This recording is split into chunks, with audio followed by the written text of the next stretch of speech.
เอาเฮ้ยรถกูเฮ้ยอุ้ยคันนี้สบายดีไอ้สนใจรถคันไหนเป็นพิเศษบ่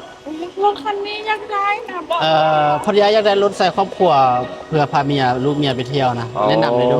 ดีเลยไอ้น้องแนะนำเป็นรถตัวนี้เลยตัวนี้จะเป็นรุ่นเกียร์เหลือคันสุดท้ายว่านี่ออกไปแล้ว3คันเหลือในคันเดียวนี่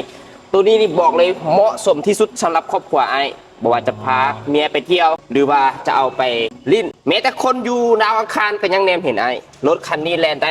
530กิโลเมตรมอเตอร์160เนาะความไวนี่บ่ต้องเว้าเลยไอ้ความไวนี่185กิโลเมตรต่อชั่วโมงไอ้มีข้อดียังไงภายในกว้างบ่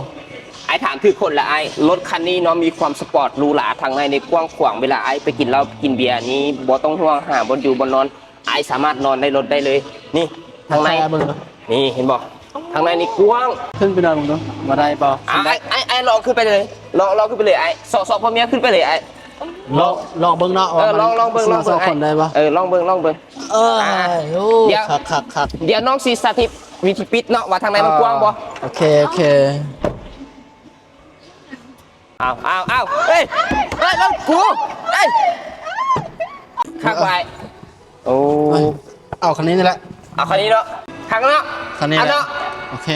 เคสำหรับผู้ใดที่ต้องการรถไฟฟ้าอย่าลืมมาที่ศูนย์จริงใจมอเตอร์รถคันนี้เป็นรถเกียร์เนาะสามารถแล่นได้350องศา